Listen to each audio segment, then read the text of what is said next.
Yep, it's me again. Dean from Dean's Space. You know that place I spend a whole lot of my time. Well, tonight is another cooking adventure, something I haven't done. Tonight I am making meatloaves. I'm gonna make 4 meatloaves, mini meatloaves, because my brand spanking new stove has gone out on me. I'm gonna be doing them in an air fryer. In a few minutes, I'm gonna turn my air fryer on and I'll set it for 350 degrees to cook for about 20 minutes. Then we're going to see where it goes from there. But right now, we're not turning it on because it only takes about 15 minutes. So first of all, we're going to get started on putting our ingredients together. Okay, here are the ingredients that we'll be using to make our meatloaves for tonight. These are going to be mini meatloaves, of course. Right here, I have a 1/4 cup of brown sugar packed. I have a 1/2 cup of onions chopped finely and 1 egg. Then I have a cup of shredded cheese, which I use Fiesta cheese. Back here, I have a 1½ teaspoons of prepared mustard. Then over here, I have 1/2 cup of quick oats. Here I have some whipping cream, which I will be using the whipping cream for about 1/2 cup. And then about a 1/4 cup of regular milk. This is my tomato sauce that I will be using as a glaze. It has 8-ounce can of tomato sauce, a 1/2 tablespoon of Tony's no salt, 1/4 teaspoon of Dean's seasoning, 1/8 cup apple cider vinegar, 1/8 cup Worcestershire. That's mixed all together, and all of that's fixing to go in with that meat, or most of it will. Worcestershire. All right, so we put that here. Put that back in the refrigerator. By the way, I used Lee and Perrin for my Worcestershire. It says now after that, put the egg, the milk, and the cheese. So we're going to put the egg next. Find what it did with. There it is. All right, we're going to put the egg next. We're going to take and put our milk, 1/4 cup of milk. All right, and then we're going to use a 1/2 cup of whipping cream. Which, since I got my 1/4 cup already using, I'm just going to put 2 of them in there. 1, 2. All right.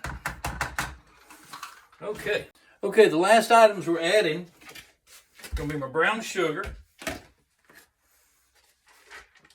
my cheese, and my mustard.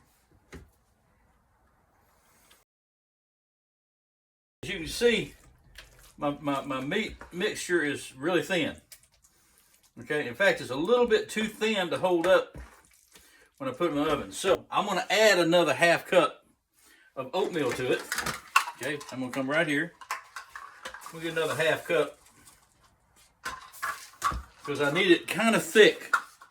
Because if I was doing it in a loaf pan, that would be plenty. But I'm not doing it in a loaf pan. So I've got to have this to where it kind of stand up on its own. Yeah, that's looking better. Okay, because what I'm going to do here, and we're going to make 4 nice size meatloaves. Now we may come up with 5, but we're going to start off making 4. Okay, this is going to be 1, 2, 3, 4. We're going to set air fry 350 degrees, and our timer will be set at 20 minutes. About 15 minutes for preheat. You would see it telling me to add my food right here.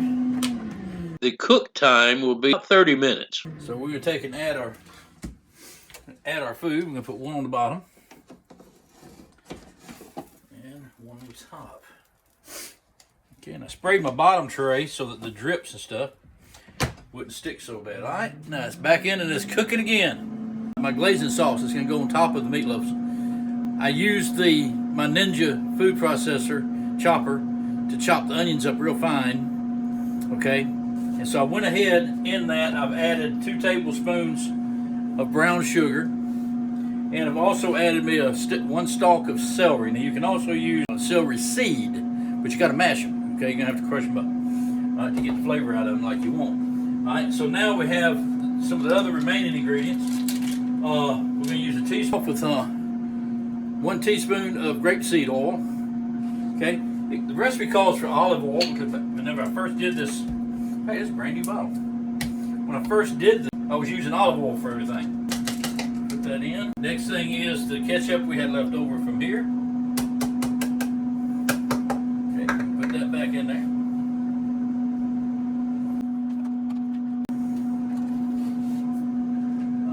Brown sugar. We need 2 tablespoons of lemon juice. I got 2 tablespoons of lemon juice.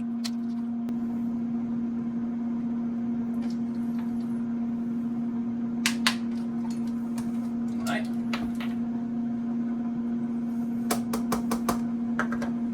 And then we've got 2 tablespoons more of Worcestershire. Alright. Did call for a 1/4 cup of water. Alright, so that's all our added stuff. Alright, so we're going to put our top back on it. And we're going to make sure it's well.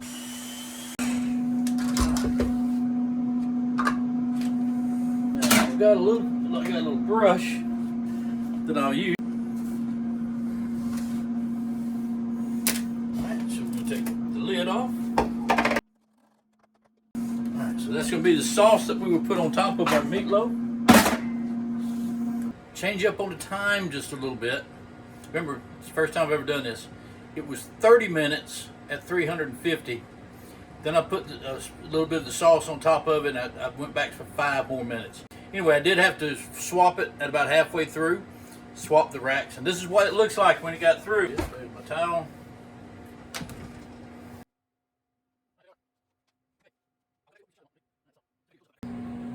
Yep, that's what they look like up close. Yes, indeedy. Looking good. All right. Okay, I put them back in the air fryer, hopefully to keep them kind of warm. My wife is on her way home. She'll be here in about 30 minutes, but if I have to, I'll heat them back up. That's not a problem. I got a microwave. Meanwhile, over there in the microwave, I'm doing some microwave baked potatoes. Now, those of you who don't know how to do Potatoes zapped in microwave or baked potatoes from microwave. microwave baked potatoes. You hear my beeper going off, so I'm fixing to show you part 2 of it. All right, let's go over here. All right, so here's my baked potatoes. All right. Now those are I have just finished 5 minutes. Okay, I cleaned them, scrubbed them with a brush. I cleaned them, and I put them in, poked holes in them, and I put them in for 5 minutes. Now we turn them, going in with another 5 minutes. All right, gonna let them cook another 5 minutes. As you can see, they up in there and they turn around and around. I guess you can see that. So anyway, I also intend to fix some buttercorn. Now, those of you who don't know what buttercorn is, that is whole kernel corn with butter. And I take a little bit of pepper, put in there with it, a little bit of seasoning, and I let it sit and cook a little bit until it softens up my corn a little. But that's buttered corn, so it's canned corn, not whole corn. I have used whole corn, I just don't have any, such as corn on the cob. I have used that, but I don't have any, so I'm using my canned corn. All right, I'm not going to show you doing the canned corn because everybody knows how to do that part. But when we get ready to eat and I go to set my plates, I'll be back with you. I'll show you how those potatoes turned out. I'll show you what the plate looks like and tell you how it felt. And I'll tell you how it tastes. And there it is, all done and ready to go eat. Okay, that'll end it for that one. We're fixing to go eat. We've tasted everything, buddy, it is good. So have a try at it and see what you think. All right, God bless you. I'm out of here. Don't forget to subscribe if you want to know when my next vid posts. Thanks again. Before ending this video, I want to take a moment and thank all of our heroes, all of our armed forces out there protecting our country and helping to keep it free. To the veterans of this great nation, I say thank you. May God bless you and your families for the sacrifices you made for us. To our military who have passed on, I want to thank your families in remembrance of you and your service. We also want to thank those other heroes out there risking their lives daily, helping to keep us safe and protected. That would be our EMTs, firefighters, and law enforcement. Thank all of you for loaning us your heroes for a time. May God bless and keep you on your life's journey.